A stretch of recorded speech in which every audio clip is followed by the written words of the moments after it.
He's not a bat, he's a man who fights crime. And we're gonna watch him fight for a minute at a time. With Jonathan Howell and a guest who doesn't rhyme. It's Bat Minute!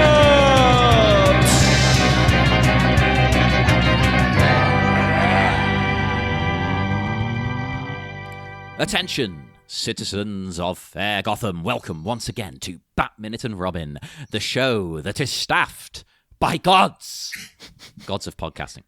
I am one of your hosts, John Parker. And dear listeners, you just heard one of the most sinister hosts in Bat Minute. I am the other host, though. It's me, Niall McGowan. I think I am the sinister one, if we're going to have a fight about it. Oh, are you left-handed? Or sadly not. No, I wish I was, because that makes me even more suspicious and evil. But we are joined by a very suspicious duo today. No, they're not really. They're lovely. We have returning guests. I was going to say from 2 seasons ago, but no, you were on last season, weren't you? God damn it. My brain is fried in this heat, and also because like last season feels like a fever dream. Returning from last season, we have Jonathan Howell and Robin Burdge. Heyo. Hey. Yeah, last season took forever. Yeah. I tell you what, I had a lot of fun, but it also feels like it never happened. I remember, I think because I was using last season because it was in the middle of 2020, I was using it as almost like a coping strategy for a lot of the time. So I remember quite a lot of it. Batman Returns is as if like, did we cover that movie? Oh yeah, we did. We spent like nearly a year talking about it, but let's do it again. Like, I'm sure you two would much rather be talking about that film, but thank you for joining us on this one. I was wondering if we might as well get.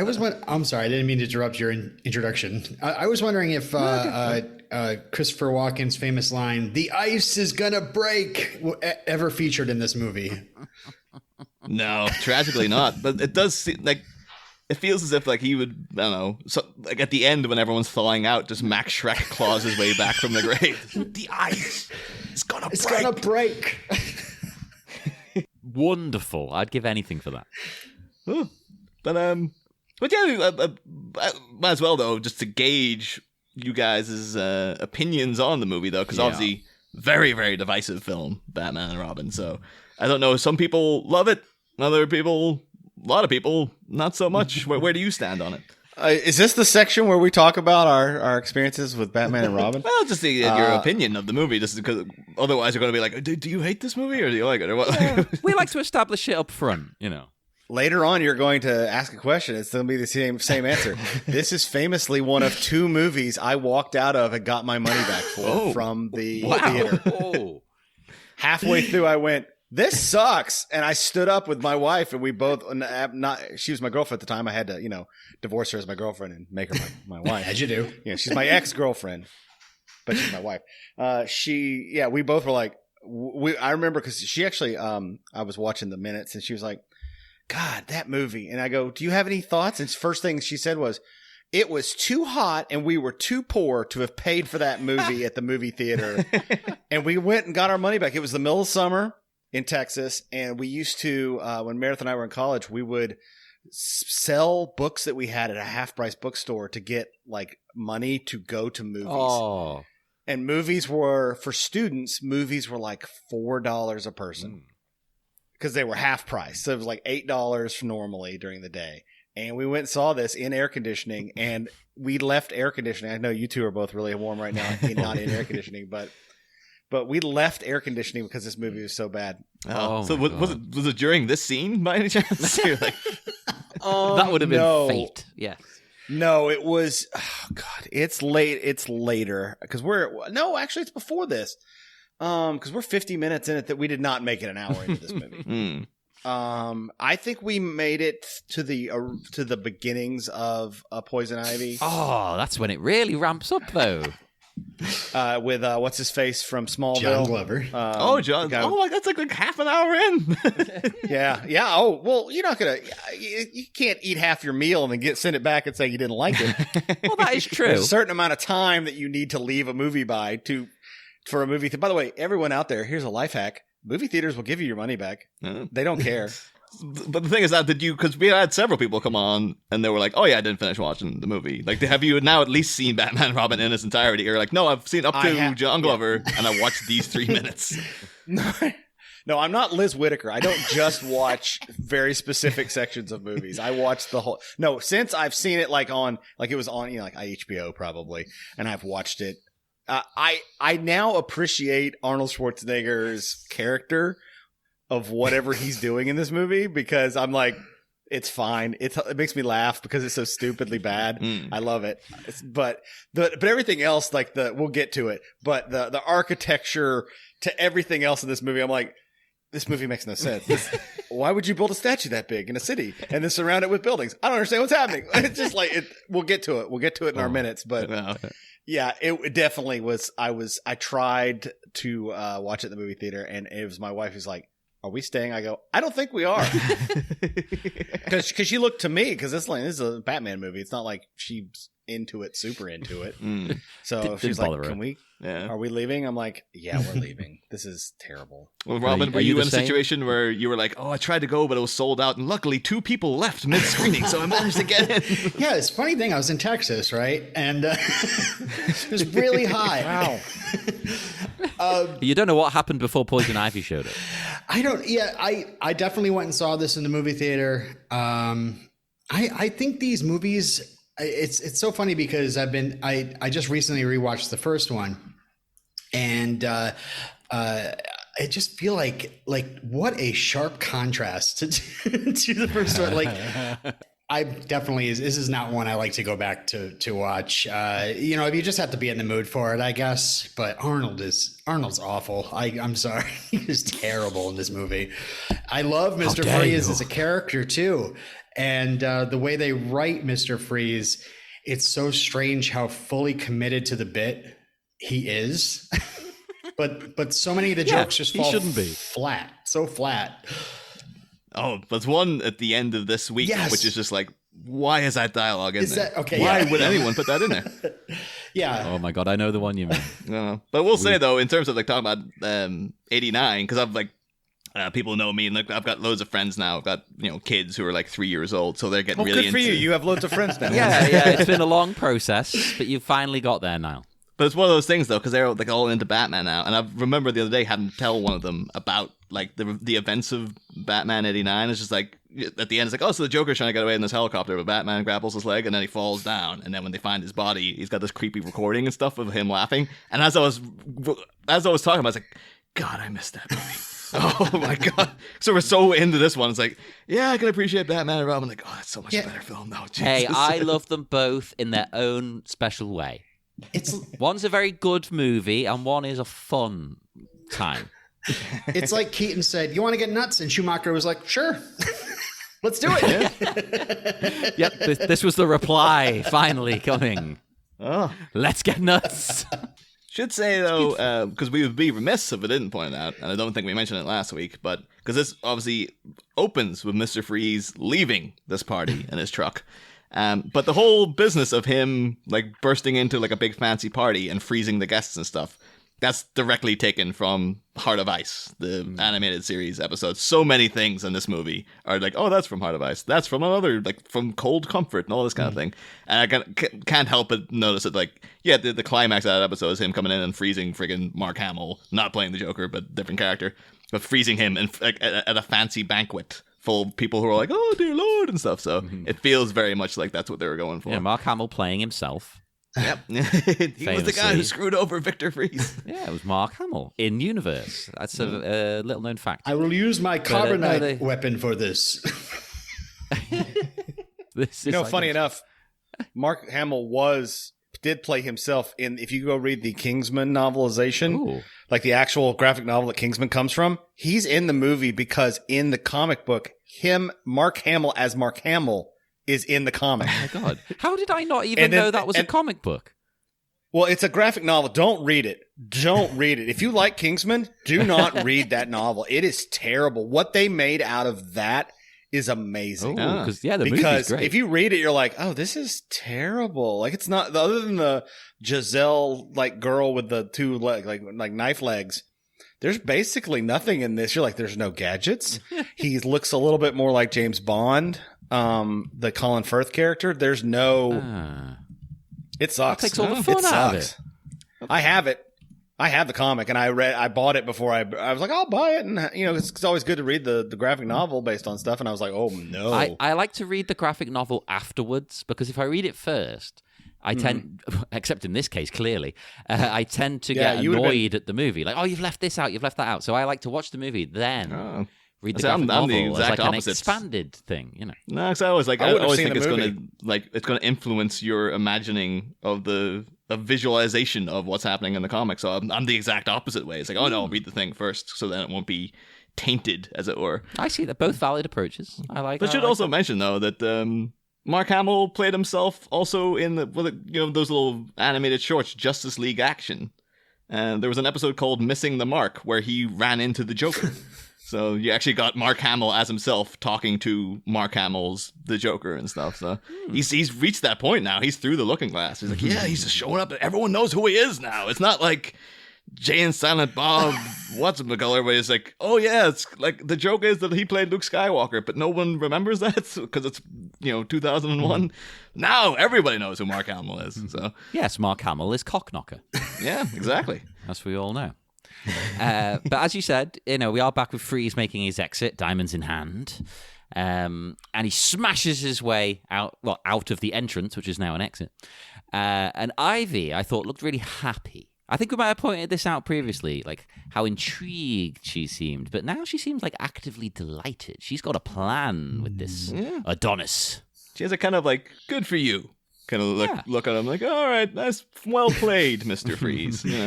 Yeah, I set up this whole plan and everything, but boy, you really overdid it. It's yours. Go for it. I respect it. Yeah. He just smashed his way in, took what he wanted, and left. That's what you need to do, people. Bane is utterly humiliated, but besides his complete confidence in himself, nothing else was sacrificed.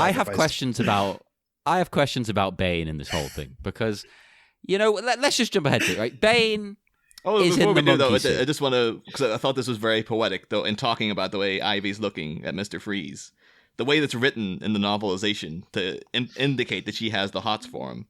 It says, Poison Ivy watched the man called Freeze leap into his vehicle. She had never seen anyone quite like him. So good looking. In a grotesque sort of way. So masculine. That's Arnold. So, wait, fabulously. That's the first thing they wrote about him, not he's frozen. It's like, oh, he's so masculine. That's not the first thing I think when I see Mr. Freeze. I'm not like, oh, well, he's masculine. But then so fabulously, ... she sought the right word, elemental. And she was something of an elemental herself. Now, wasn't she? Sure. And I was like, not to the same degree, I would argue, but okay. Okay. And, sorry, John, go on. You were about to go into a whole thing there. Yeah, you mentioned Bane being humiliated, and I don't care about jumping forward. We're just going to do it because standing next to her is another monkey, and the other monkey is Bane. What I find hilarious about this is that Bane was somehow able to control his rage and violent tendencies, right? Because I thought the point of this Bane was that he couldn't. He's violent, right? I think I'm still my whole thing with this Bane is that he's a total cuck. His kink is that he's cuckolded. Again, he's got a chastity belt on. He's got a gimp mask. He's got. So I think it's just more like he won't do anything. He's like until Copper she tells in Blue him to. Velvet. Exactly, yeah. But it's like he could be dying to like rip someone's head off, but because he's so like his kink with Poison Ivy, it's like no. She has to give him the okay. Yeah, she's the dom. She's like it's almost as if like those people who like people having control of their finances and stuff. So they'll like hire like a woman to like she'll tell them when they can spend stuff. Yes, Findom. Yes, that's what it's called. That's it's a kink. It's the same kind of thing. So he's probably like I just really want to kill somebody. But it's like not until I say so, buddy. You have to wait. Here's my question I have about his Mr. Freeze's car. Since this is the first time we're going to see it in these episodes, it kind of looks like a narwhal. Let's talk about that. It looks like a narwhal, but I don't understand why it's not an ice cream truck. Or he is the king of cliched ice-based things. And the first thing I thought was, it's got to be an ice cream truck. Like a cool ice cream truck with like lasers Cool on it, ice cream fine. truck. Yeah. Cool ice cream truck. yes. Make a cool ice cream truck. Plus, it would make Yeah, sense. but- His base is an ice cream factory. Right. And I was like, I want the armored narwhal. Okay. It has to look cool. Fine. I guess maybe because they go, I guess narwhals are in like icy waters, so they're like, well, hey, guess. that works, I guess. Yeah, But it's cool, but I agree. Like, it's almost like for once they restrain themselves from going too campy. Hey guys, I think the ice cream truck is too much. Like literally someone standing on the set like, are you kidding me? No. That's the impression I got, that somebody was like, no. I think it was one of those things, though. I think it's like this because in the script and the novelization stuff, the idea behind it was that it was supposed to be a drilling truck, so he'd drill his way into things. But then that's not in the finished film. So it's like, now you just got a weird looking. Yeah. Yeah. Plus, yeah, it could have so- been a drill, but like it's on an ice cream truck, so it looks like a giant ice cream cone. Oh, there you go. There you go. Perfect. No, God damn it. That'd be cool. It's like, Joel, you have to come back, man. You have to come back and Schumacher cut this movie. What other cold things could it have been? What ice cream truck's a very on the nose. It could have been like a giant snowman, like an ice cream truck with a snowman's head. Snowman. And then it's got the carrot's nose coming out the front. There you go. Oh, yeah. There you go. Oh my god, a snowman would be frightening as hell. Just Hey, and that would with fit with wheels. the Burton aesthetic. I could imagine Burton being into a creepy, scary snowman truck. It'd be like Maximum Overdrive with the Green Goblin truck, only it's a big scary snowman. What if it looked like a sled, like Santa's sleigh, like kind of like more like a sled with like evil reindeer? What if they'd gone that way? Maybe those guys Well, are you having could. to haul the truck around as well. I don't know. Look, I'm just spitballing here. Anything's better than what they did. So I like the truck, though. It looks pretty cool. I don't know. It looks like a backwards vehicle. Like when it's driving, it Yeah. looks like when it lands later. I'm like, because the big part's at the top, and the big part's Yeah. at the front, and the little part's at the back. it looks really weird. like a narwhal. As we all know, that is how drilling trucks are designed, Yeah. It's very accurate. The thing, talking about things that look lame, because there's a series of them in quick succession list of here. that. So you have Ivy, she makes her way back over to the other side of the stage, where Pat Hingle is comatose, as if it was like he knew this was his last day, and he's just like, I just gotta. Yeah. Can we talk about Pat Hingles when he says, "You just met the most diabolical villain in Gotham. Look down at my mark, walk away." I mean, he literally he halfway through that sentence starts walking It's away so like weird. I would not be surprised if this was literally his last day on Yeah. set, and he's like, I am out of here. this might have been his last day of life. He might have just been like, That is a man who just wants to go home and sit down in a comfy chair. die. Yeah, 'cause he kept been off. They always told him, "Oh, there'll be more to do in each movie," and every time they double cross him. So this is just like, you know what? I'll just make check payable too, and I'll see. I don't think he knew that the camera was on him, really, because the shot is like he looks down twice. He looks down at his mark, and then he turns and is looking at the stairs on the way down. You should not be looking at the stairs in a movie. It's even before he says anything. As Ivy's walking over, he's just staring down into the corner as if he's just waiting to say the line. Commissioner Gordon, in the middle of this huge riot, should be trying to do something. He's like a cop, but he's just like, no, stand there, waiting for this to be Well, done. now he's the commissioner. He doesn't actually have to do any proper police work.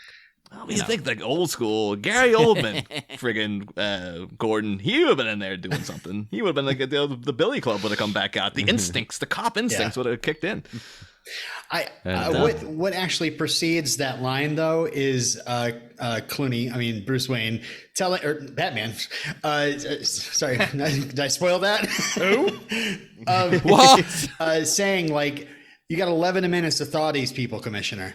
And then he takes off after freeze. It's like, don't you have a bat torch or something that you can just bust? You're leaving it up to this old guy to thaw these people What's in a good 11 point? minutes.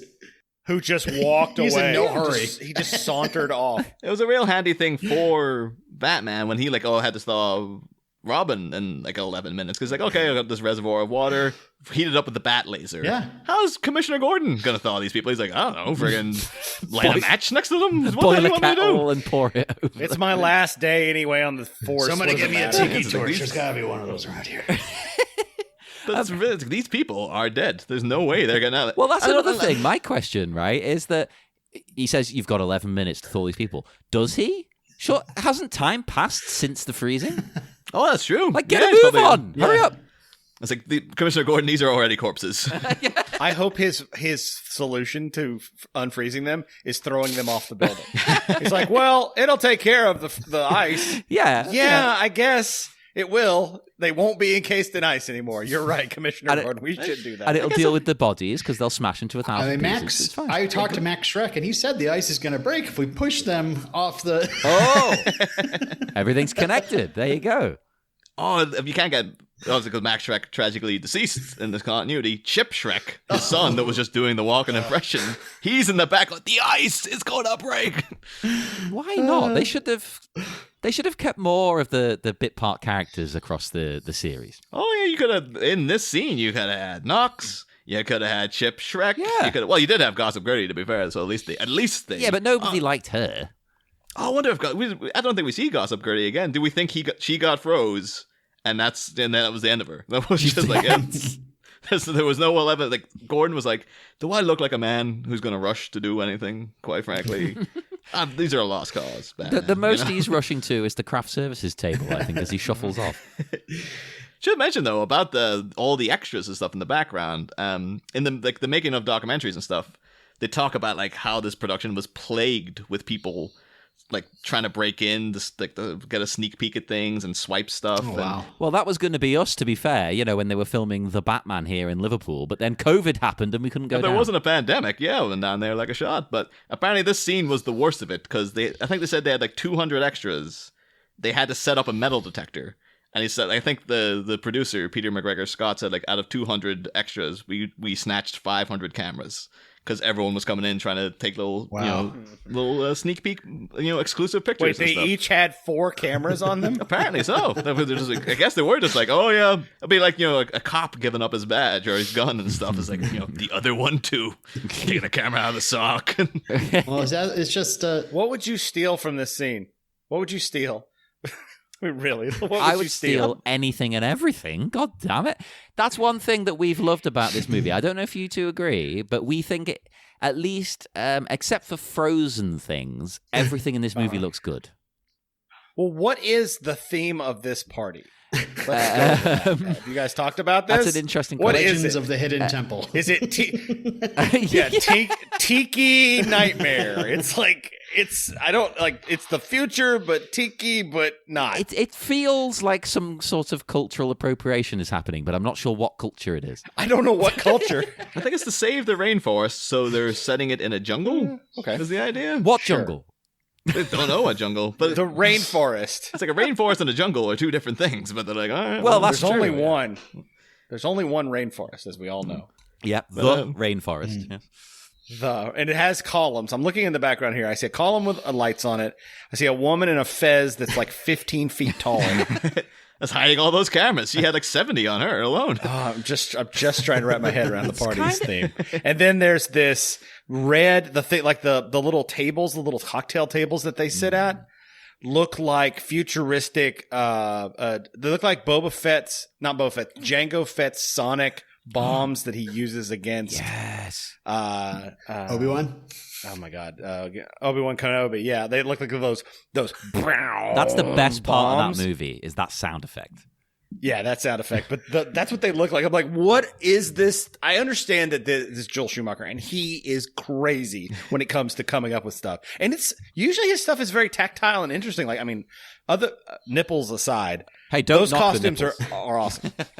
The costumes are awesome. The nipples are ridiculous, but it works. Yeah. I mean, it's no worse than it is now. They're, you look at Shazam and all these other movies, they've just taken the nipples off. They're still adding padding to make them look, buff. Yeah. I don't know, because when Clooney, when he does the, you have 11 minutes to thaw these people, the cowl clearly doesn't fit right on him. Because you can see this big gap between his chin and his neck, and it's just kind of hanging loose. And it's like, I've never seen a Batman look like that. They usually have it much more fitted and stuff. Yeah. It feels really like they just didn't get this costume down for this guy. Like maybe they were making it off like Kilmer molds. And then it was like, we ain't got time to make a new one. Come on, just slap it on whoever comes in.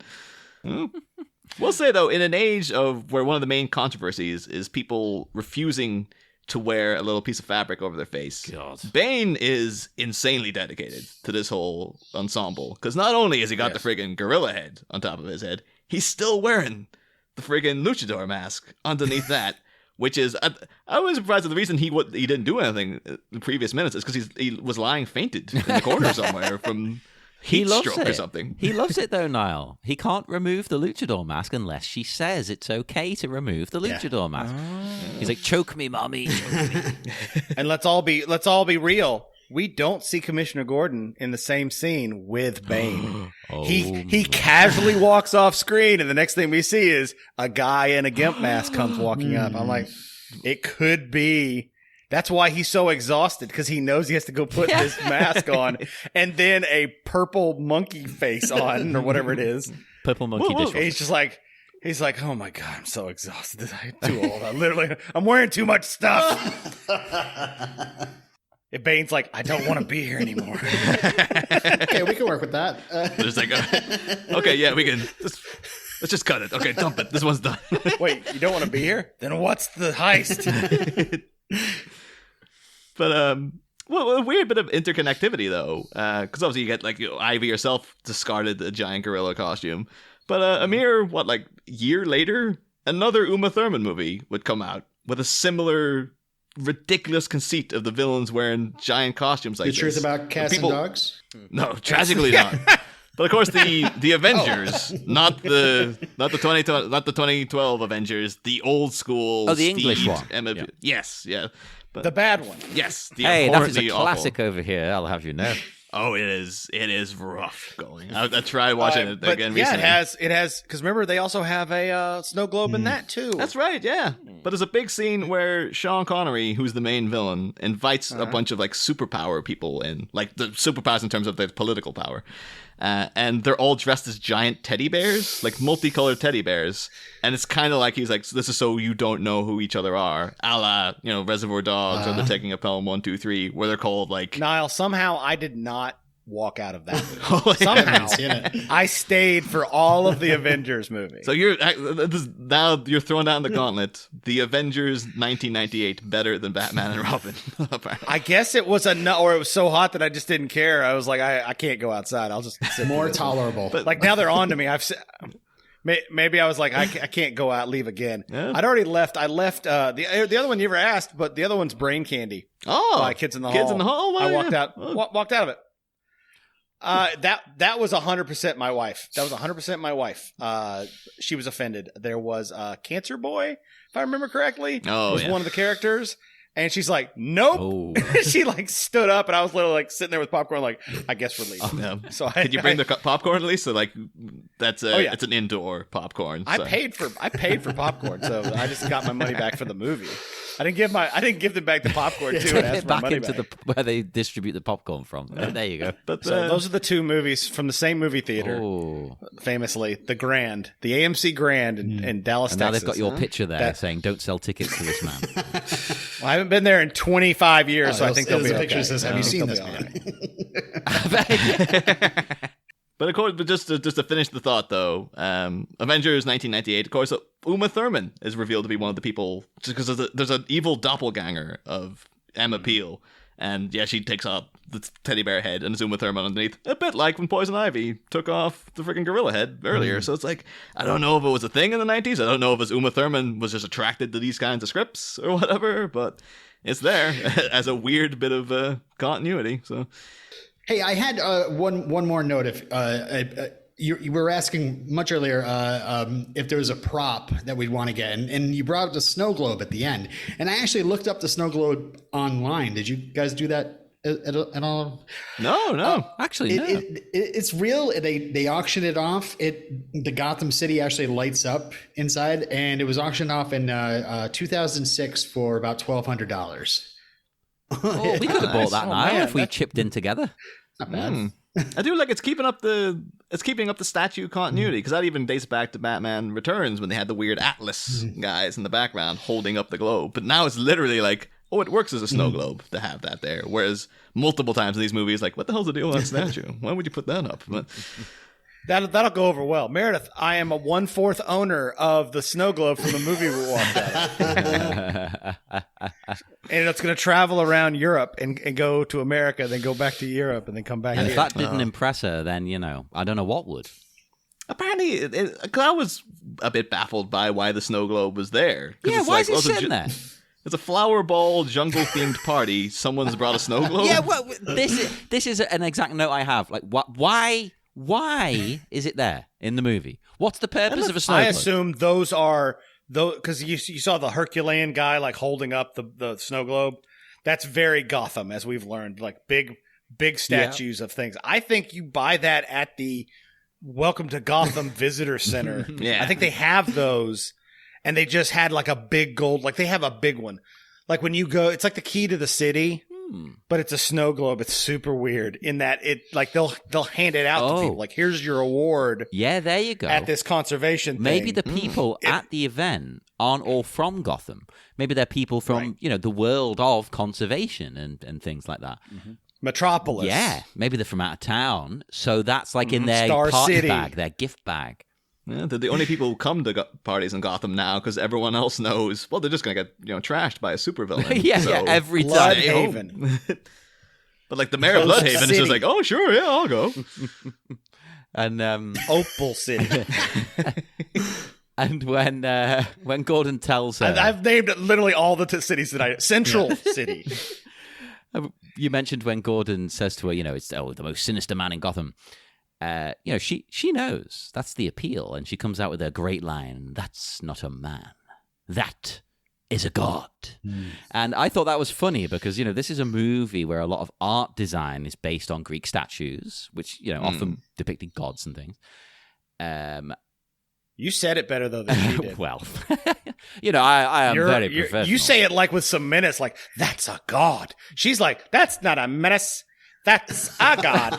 And it's very Remember, weird. she's doing And I'm Mae like, West, which sometimes works with the She's dialogue doing and sometimes a doesn't person. work with the Yeah. dialogue. But She's so, struggling. yeah, it's all the art designs based on Greek statues and stuff. But she is saying this about the one character whose physique we cannot see. Yeah. I thought that was interesting. In fact, that is a very good point. I do say so myself. This is Arnold, yet his body is hidden. That's the thing. If he were showing off the glutes and stuff, Yeah. you'd be like, oh yeah, that's a god. But this is like, he's got a big metal suit. I guess, yeah, he's kind of impressive. He could be a dweeb under that. Yeah. I think she admires the audacity, I guess. The fact that he just comes in, takes what he wants. But like, if that's your standard for godhood, lady, you got to get your priorities, fixed, I think, really. So what you're saying, Niall, is that you see Donald Trump as a god. Yes, okay. Because he takes what he wants, okay.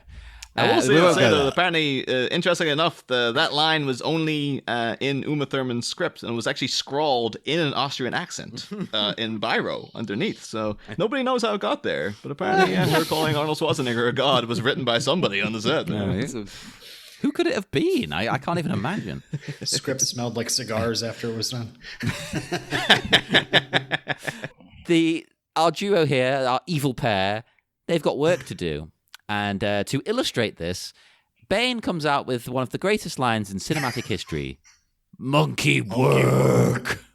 I did find out recently too. Apparently, originally in the script, Bane was supposed to be completely silent, but they just loved working with Jep, the guy who's playing him. So they brought him back in to record dialogue, and they're like, "Oh yeah, just give him something to do." Well, I can understand, right? Both approaches, right? One approach is Frankenstein's monster in the movies and stuff, quite silent, kind of grunts. And then one approach is like the later Frankenstein movies, where it's, let's give him a bit more to do. He can say some stupid lines. Kenneth Branagh. When Bela Lugosi's decided, I'm not playing Igor anymore, I'm playing the monster, just because he wanted to.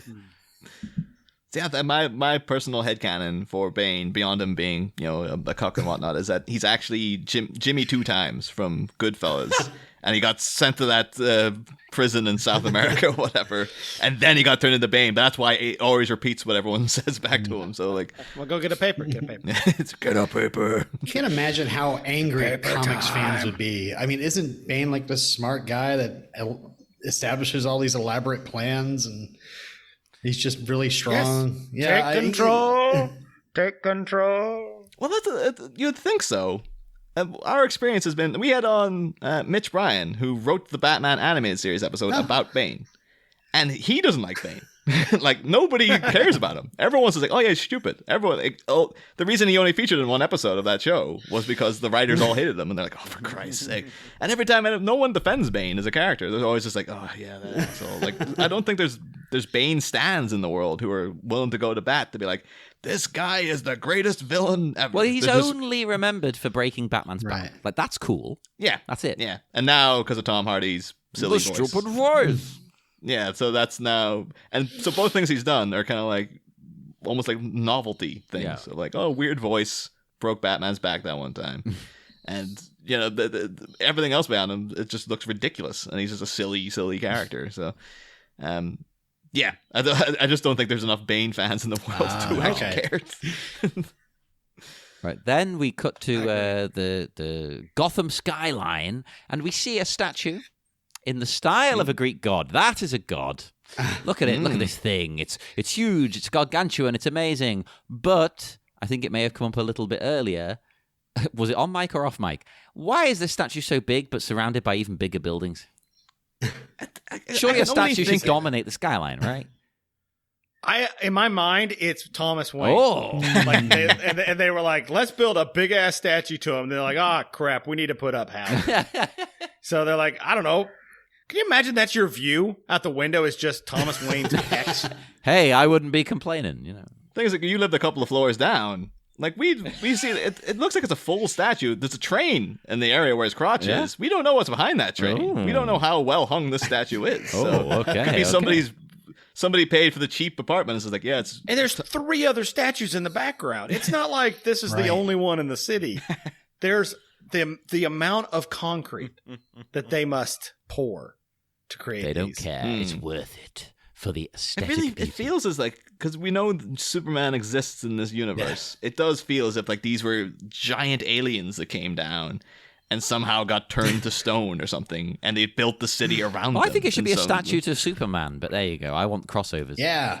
Well, but that's Zack Snyder will be right behind you. There's like, yeah, statues to Superman. That's what we want. Oh, okay. I retract my statement. False God. Oh, Chris Nolan, that statue to Batman at the end of Dark Knight Rises, which really rubbed me up the wrong way. It's like, there's a statue to Batman. Yeah, it doesn't work for Batman. It works for Superman, not for Batman. Batman shouldn't be like, you know, the public's favorite guy.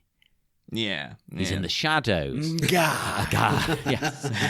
And during the sequence, we see Freeze's vehicle slowly escaping through the streets as the minute ends. Very slow. Oh, we could talk about this in the next minute, but I just wanted to say one thing. Model work. And then we'll discuss it in the next episode. Tell you what, I'm a sucker for some good model work. Well, only 2 other things I would point out is this, that in the background there's a screen with some bit of animation on it. It looks like almost like a yellow submarine-esque animation. Very fitting for where we live. Man. And for Mr. Strange, Mr. Dr. Freeze, for Dr. Freeze's car. Yeah. It is a submarine. Yeah. Although, Niall, if you remember, we had those boats here in Liverpool, the Duck Marines. Oh yeah, they sank multiple times. They were scandal. repurposed vehicles from World War II. How do you describe them? They were like jeeps that went. Yeah, they're amphibious what jeeps. They are. They're Okay, called yeah, ducks. Yeah. We had them. Wisconsin is famous for them because they still drive duck tours around where you drive up on the land and then you drive into the that's lake. what we had. Drive around Yeah. and then come back up. We had that, and they would take you into the River Mersey and everything. But they once sank with everybody aboard, and they all had to jump into the river, which was hilarious. Well, you're already almost in the river anyway when it goes in there. So when it sinks, it's not that big a deal. It's Then like, a few days later, one sank again. So they were like, "No, we have to scrap this." They got rid of them all. Oh, I think we did. We talked about them because, of course, We did. Oswald Cobblepot had a friggin' duck boat car himself. And those aren't ducks; those are rocks. Rocks and sink. they sank. The duck boat sank mere feet away from where the Joker's boat is moored in the Mersey. There you go. Everything is connected. Because we've still got that Joker boat now. We can still go visit it. Yeah. But will say though, just for the Yellow Submarine animation, it looks as if someone's blowing bubbles, but the bubbles are like the globe. So he's blowing a load of planet Earths that are coming out of his mouth, which is a bit weird. But it is very Yellow Submarine-ish. And then in the background, one of the other statues appears to be a man ravishing a woman. Oh, it's like a woman, you know, she's got her back arched, but there's a guy coming over her shoulder, and it seems like he's groping her boob, basically. So again, just Joel Schumacher slipping in something a little more amorous. What I like about this artwork is, you know, a lot of stuff in these movies goes for a kind of fascist aesthetic. But these statues, I felt, as an amateur historian, I felt were much more of a Soviet realist aesthetic. They look a bit like statues you get in Russia. They're still there. They never got rid of them like a lot of Eastern Bloc places. The Motherland Calls is my favorite statue of all time. Google that, people. It's beautiful. It's amazing. It's wonderful. Or there's one I've forgotten the name of, but there's one in Russia where you've got like a man and a woman standing next to each other, each holding there's a hammer and a sickle aloft into the air. Yeah, they're like aren't they looking into the fore distance or something? Is that the one? It's got that kind of a vibe. So I like the change here because, you know, let's be honest, nobody wants a fascist aesthetic. As interesting a visual as it is, you don't really want it. I do also want that giant building-sized statue of Putin on the horse. I think now is the time. Like, just how many more years has he got left? Just get it built while you still can. Oh God, don't tempt fate, Niall. He's probably got about 50 more years left in him. He's invincible. One other thing, though, we'll mention just before we sign off is that, because I just love it, in that I was talking earlier about the fact that, like, the kids I know now are really getting into Batman, and I kept mentioning Bane to Killian, and he keeps calling him Ben, which is adorable, and also really sucks the fear factor out of the character when you just call him Ben. Yeah. It's like, Ben's gonna break your back. You're scared of Kylo, but Ben. Oh, big bad Ben. But we will depart. We will head off into the dark, dark night, and we'll be back again on Wednesday with more wonderful, fun Bat-Minute action. But would our wonderful guests like to tell people where they can be found online? Robin, let's go with you first. Yeah, sure. Just look for me online on Twitter, El Robinero, and you can find me on podcasts Karate Kid Minute, Superman and Lois TV Talk, and Round 3. Well, speaking of almost permanent hiatus, I host Minute Impossible, a podcast that has not recorded in a year, but we will be coming back. We are in the third movie. We do the Mission Impossible movies 1 minute at a time. And I'm also on a show with my friend Murrin, The Cast and the Furious. It is about the Fast and the Furious. That's why I spoke up about the Fast and the Furious, and maybe why I got the minutes with a car in it. You're all gearheads this over season, there, aren't you? So. Yeah, we're super huge gearheads. Go listen. It's 1/4 movie at a time because I don't want to do any more minute by minute movies ever. I say that, and then Robin and I in the future are going to be doing a Highlander minute. Are you doing? There can be only one. Are you just doing the first Highland one? Dudes? Yeah. Yes. Well, we don't know. There can be only there one can movie. be only one. There can be only 1 minute. You know, we don't know. We don't know. We don't know. We don't know. Oh, that's good. I mean, I may do the second one and just yell at it. Yeah, that could be fun. At the very least, you've got to do a bonus episode, or do 4 episodes. Do it a quarter at a time. Who cares? It doesn't fit the theme. It doesn't matter. That's what I did with Fright Night. Yeah. I love the first one, and we did bonus episodes for all the other Fright Nights. I get it. I totally get it. But if you do want wonderful, fun, fresh content, go to our Facebook page. Well, Facebook group, the Bat-Minute Listeners Cave. That's always exciting. There's nonsense going on there. Or go to our Twitter at Bat-Minute, Instagram, the Bat-Minute, and look up our network, Sleepy Charlie Media, on Patreon, because you can give us next to nothing, and you can get next to nothing in return. No, you do. You get wonderful bonus episodes. At the moment... Are we still doing Dark Victory Night when this comes out? I think we'll still be in it. Yeah. By the time this comes out. And if not, well, screw you. You missed the boat. But do join us again on Wednesday. You can never access those episodes. Never. They're done. They're gone. They're scrubbed from the internet forever. You'll never hear them. Never, unless you pay me extra. But do join us again on Wednesday. We'll be back with more Bat-Minute and Robin. Next time...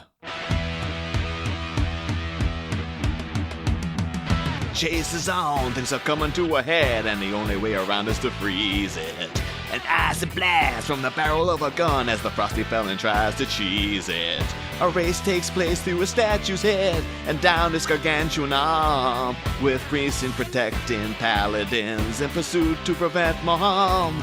But in the next 5 minutes, Robin tries to fly but gets kept down. On the next 5 minutes, an ambitious adolescent is left to front. On the next 5 minutes, gonna friendship with a kid hit the skin.